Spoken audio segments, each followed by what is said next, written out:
Good evening. How y'all doing today? This is Minister Peyton Moore coming at you today. As I have a new show called Gloves Off, and I like to discuss real stories. The story that we're going to talk about today is about a nurse who was accused of raping a patient. And guess what? He's a Christian rapper.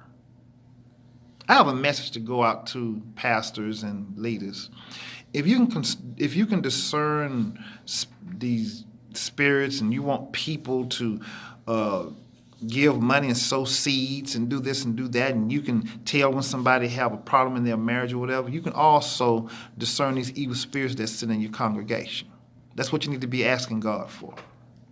There are a lot of evil spirits sitting in your congregation, in your pulpit, in your choir, your musicians, on your organization board or whatever. So for some reason, you're kind of blind to not discern those spirits.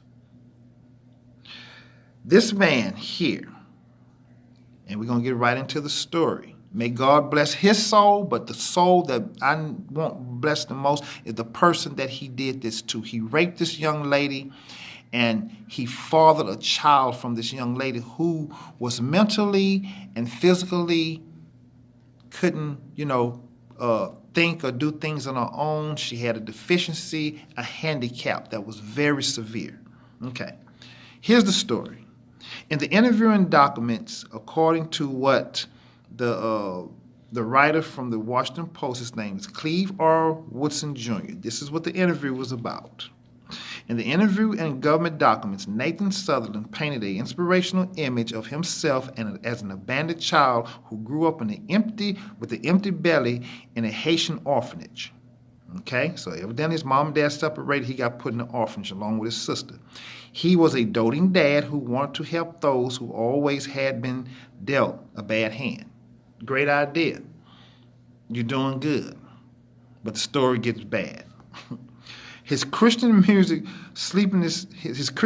group called Sleepiness Soldiers rapped inspirational messages in churches and concert halls all across the Southwest of America.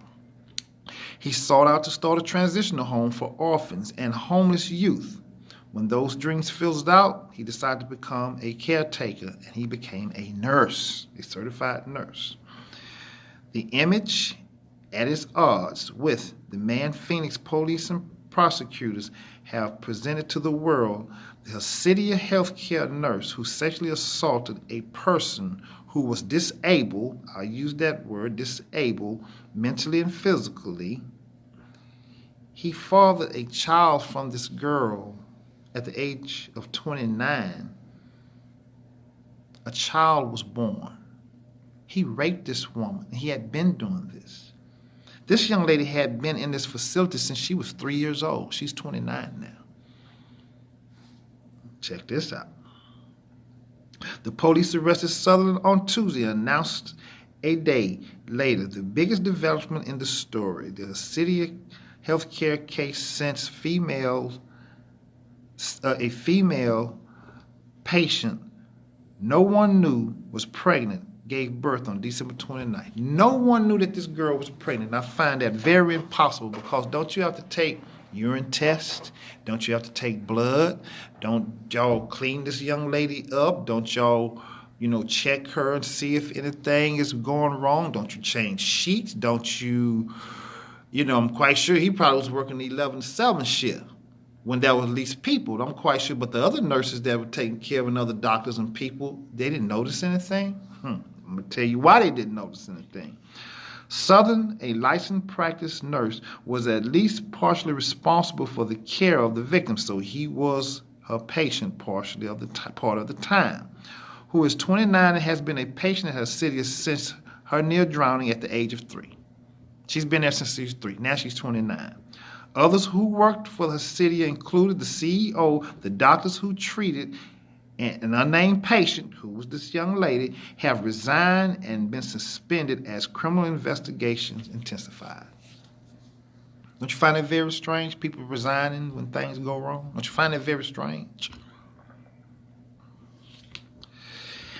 After the baby was born, police sought to collect DNA samples from all the male employees who had access to the patient. Sutherland gave his sample, and guess what? On that Tuesday morning, officials said hours later he was in handcuffs. He was arrested.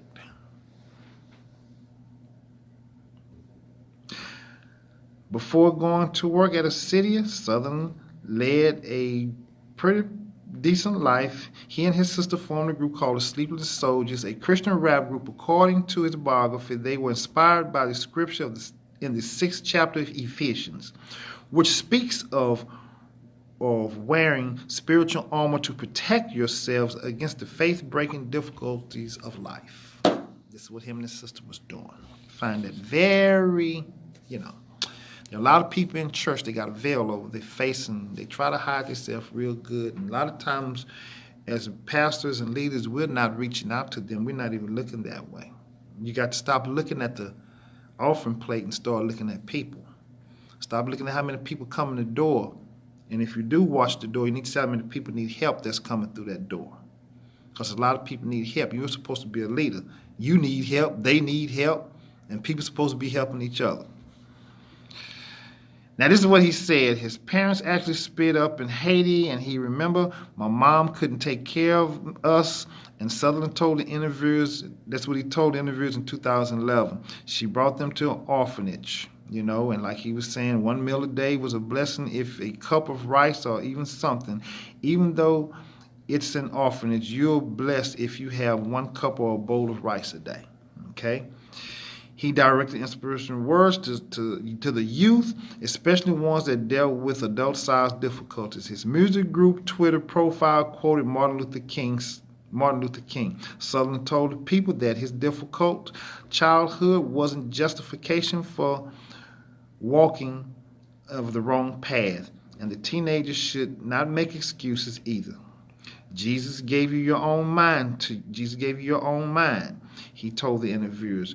You have instructions. It's up to you to decide which way you want to go and stuff like that. It's going to be hard, but try not to make excuses for the way that you're behaving. He gave a great message. There's a lot of people giving great messages, but their heart is not right. They speak from their lips, but their heart is messed up. In the interview, Sutherland and his sisters, who were ultimately adopted, said that they had released 1 album and they was working on another, but it was unclear that this album was doing good, the first one that they released. His past background. At one point, he also sought help. He also sought to help youth in a founding of, it's called a Christian-based group home, according to the articles, and incorporation of Life in Your Inc. This is nonprofit aimed to show Christ's unconditional love by responding to the spiritual, physical needs of youth who are homeless, disabled, behavioral challenges, and orphans in Phoenix and another county of Phoenix. According to Fox 10, Sutherland passed an extensive test, and he became a certified nurse. He even passed the criminal test.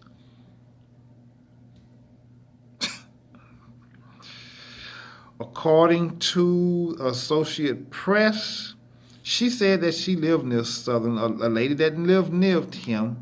She knew he had a wife and 4 kids, and she lived near them for half a decade. She often saw the couple headed to church on Sundays. Great family life. Sometimes people paint a great picture, but it's held behind doors.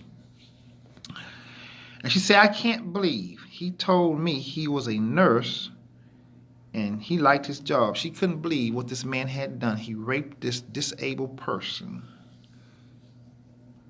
She couldn't believe that. The couple had been together since 2012. They even owned a catering service and specialized in weddings and corporate functions, according to the KPHO. But privately, there was something going on. His wife filed for divorce 7 weeks ago of that time, saying their marriage was broken yet beyond repair. The news stations reported that. Okay, that's what they say his wife said. It is unclear what prompts Sutherland to go into nursing in the first place, but co-workers remember a clean-shaved professional guy. That's what co-workers remember.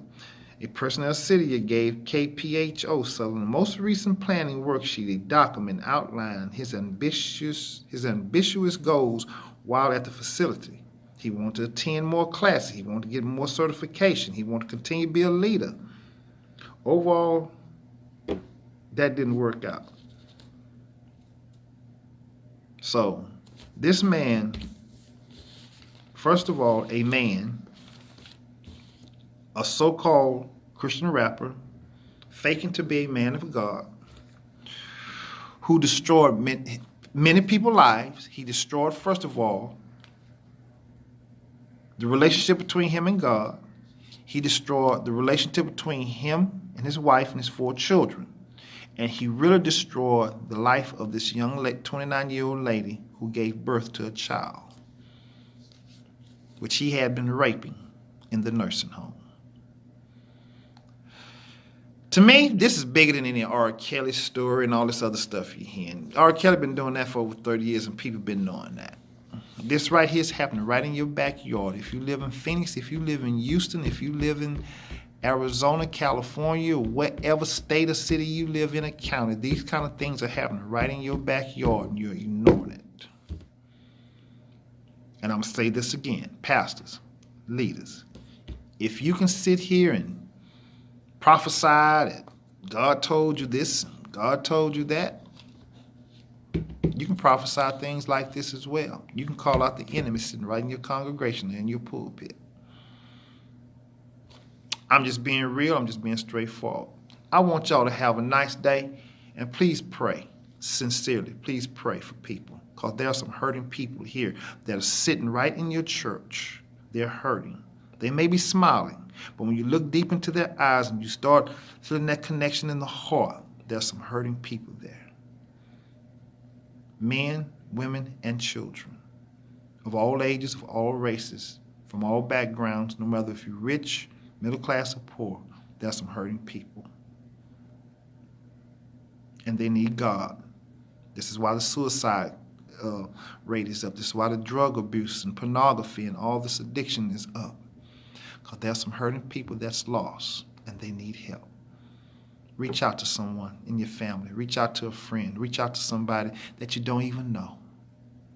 And just tell them that you love them and that Jesus Christ loves them. And you're going to be there to help in any way that you can. Y'all have a nice day, and may God bless you.